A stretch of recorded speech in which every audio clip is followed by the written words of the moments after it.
Well, hello, I'm Josh, and welcome back, or welcome in general, to my room as I am talking about a new horror film. So, if you notice, this is the third week of October, so we've reached the midpoint of my horror film festival, I guess you could call it.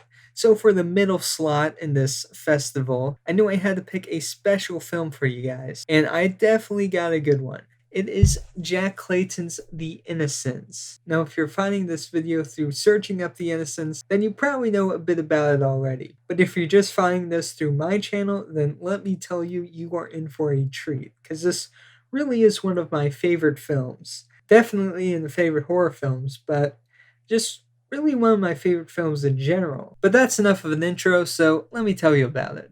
Based on the Henry James novel The Turn of the Screw, The Innocents follows Miss Giddens, a sheltered woman played by Deborah Carr, who accepts the job as governess of two orphans, Miles and Flora.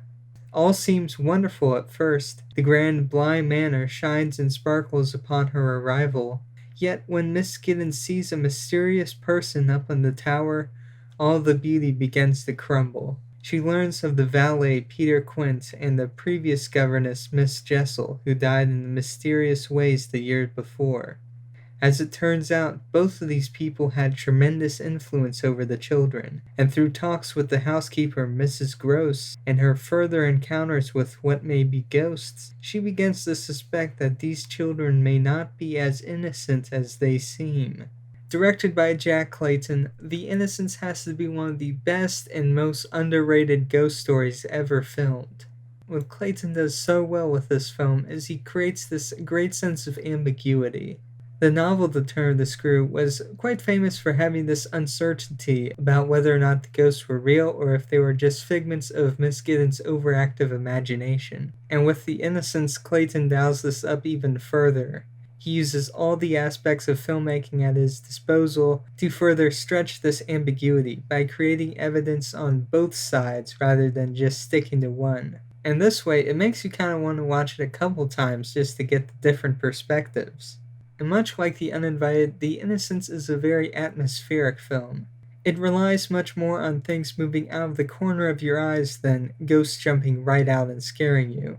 It's often said one's mind can create things much scarier than anything one can show. Plus, since the book itself seems to rely so much on this ambiguity, this really seems to be the best way to do it. The story, as I said, comes from Henry James, but the script itself actually comes from a few sources. The Innocents is technically an adaptation of a play called The Innocents, which was owned by 20th Century Fox, and the play was written by William Archibald, who adapted it from Turn of the Screw.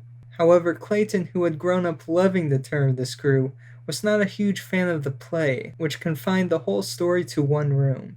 He, however, loved the title, and so he kept the name but looked to the book more when writing the script. John Mortimer was brought in to fix up some of the dialogue and make it sound more like the period it was set in.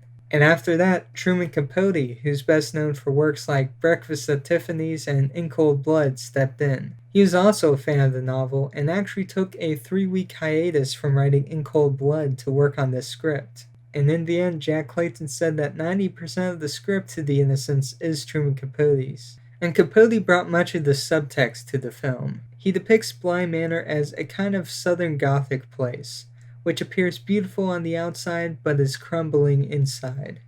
He shows this through little details, such as the petals falling off the roses at the slightest touch, and more vividly through the beetle crawling out the statue's mouth. And though we may not notice them all, our mind kind of unconsciously picks up on them, further building the atmosphere. Oh, look!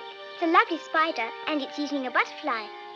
The cinematography by Freddie Francis is also incredible. It was shot in CinemaScope, which was this kind of lens series and format which created a very wide image which could be projected on a huge screen.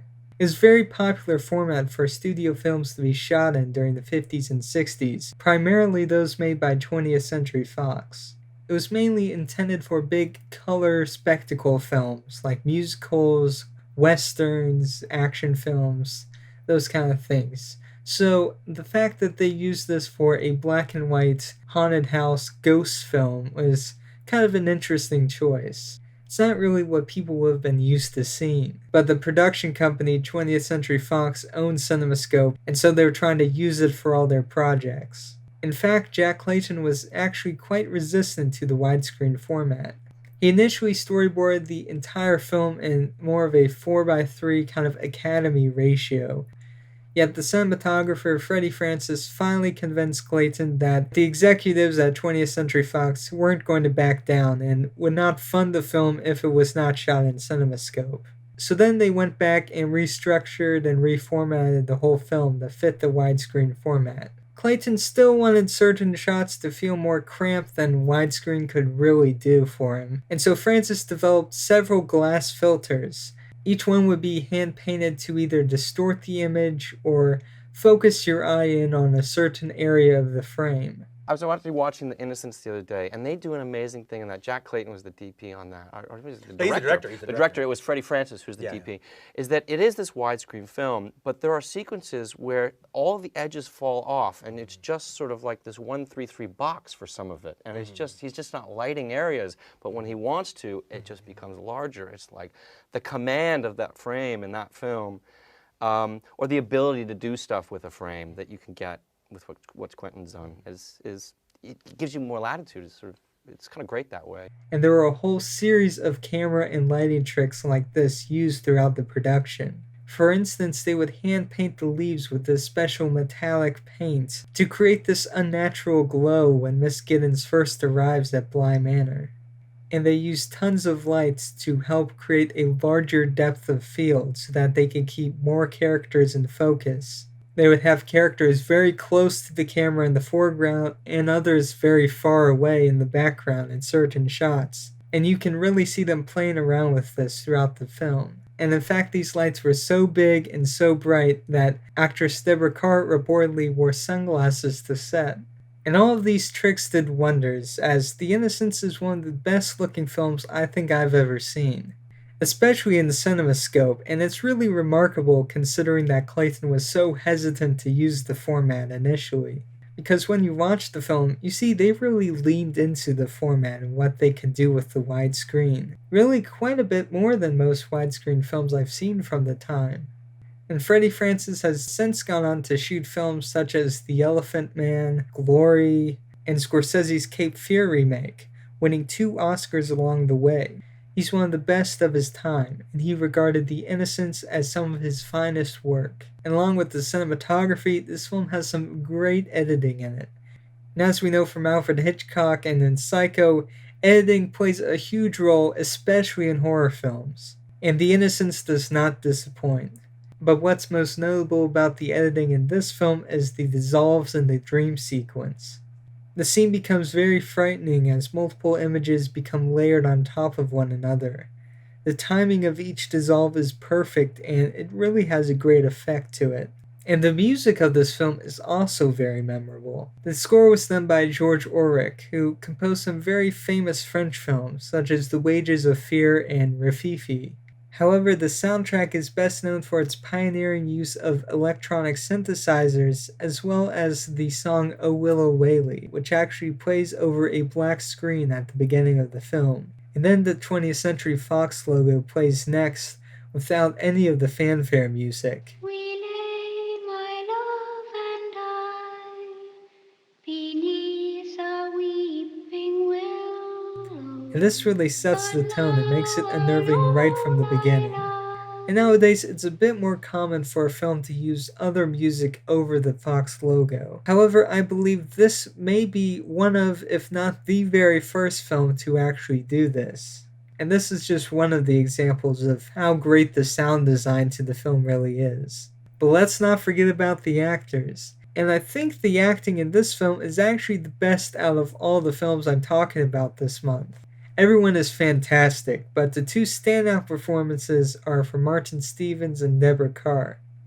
Deborah Carr does a great job playing the naive Miss Giddens. She has even said that this is her favorite performance she has given, and it's pretty easy to see why. I mentioned before how Clayton wanted to emphasize the ambiguity of whether or not Miss Giddens is just going crazy. And this is further emphasized by Kara's performance. I do remember saying to Jack, do you think she really sees these spooks, as it were? Or is it all in her mind, and is she just going round the bend a little bit, out of frustration? And he said, you make up your mind. A large part of the film rides on these children and how they act, and so it was obviously very important that they got the casting right.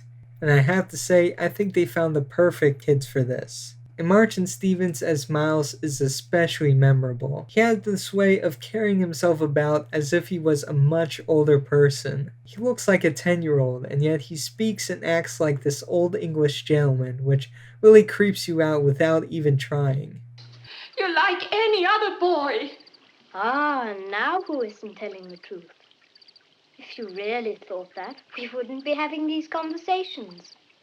No, my dear, you don't think I'm like any other boy. That's why you're afraid. He also gives a very impressive speech in the film, and he just leaves you wondering, where'd they find this guy? He's just like no other kid you've ever seen, and his performance really makes this film. Perhaps you'll grow up to be a famous artist. Did you hear that, Miles? Yes, dear. But Miss Giddens is merely being polite. And there you go, The Innocents. A film that's becoming a bit more popular within the recent years, but I'd still say it deserves much more recognition. And this is another one where once you first see it, you just can't stop seeing influences to it in other films. And many modern directors, such as Guillermo del Toro and Ari Aster, have cited this as having a huge impact on their own films. And the story it's based on, The Turn of the Screw, has had 2 adaptations come out this year, which I thought was very interesting.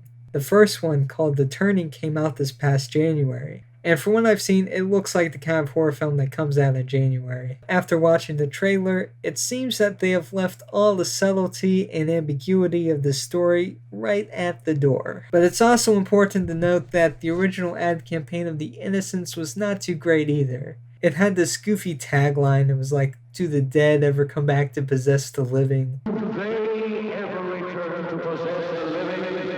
I mean, with a trailer like that, it's no wonder nobody watched this. Still, I'm not sure The Turning is going to be this unseen classic 50 years from now. I think one thing the remake does do well is it emphasizes how good the original child actors were. And not to say that the new kids aren't good actors, but they are clearly trying to creep you out. What made the kids in The Innocents so great is that they didn't have to try, they just were. But what if he knows?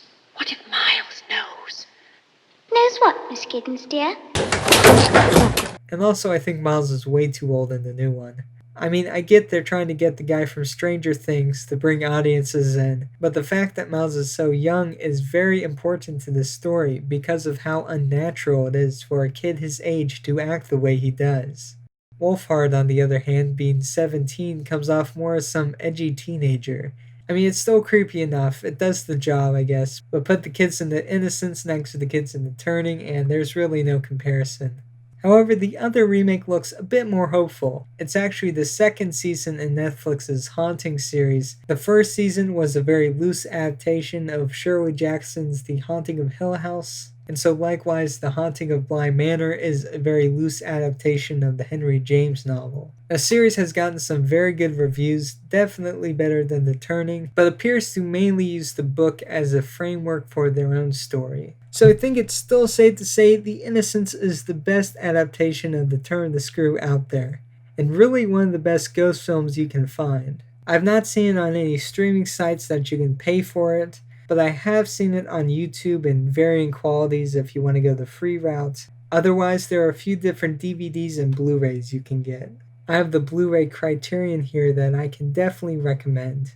If you remember, this was shot in CinemaScope and so was meant to be projected on a huge screen. So the Blu-ray is probably your best bet if you want to watch this the way it was meant to be seen. It's got a great 4K restoration and some really cool bonus features as well. But really, DVDs can be fine too. These Criterion Blu-rays can be very expensive, especially at full price. So if you just want to watch the movie and you don't care about any of the bonus features or anything, then I'd say DVD is probably a good way to go. And if you're really going cheap, I saw on Amazon you can also pick this up on VHS. And so for the comment question, I'm wondering, what's your favorite ghost story? I'm thinking movies, but I guess if you have a book, that can work too. But there's really a whole variety out there. I mean, you have The Haunting, The Shining, Poltergeist. I mean, even Ghostbusters counts. But anyways, put your favorite in the comment section below and start discussing. Hit the like button if you like this video, and subscribe if you want to see more. I've got 2 more scary movies to show you this month, so get ready for those. And remember to keep watching movies. Alright, I'll see you next week. What shall I say when my Lord comes a-calling? What shall I say when he knocks on my door? What shall I say when his feet enter softly, leaving the marks of his grave on my floor? Enter, my Lord, come from your prison, come from your grave, for the moon is arisen.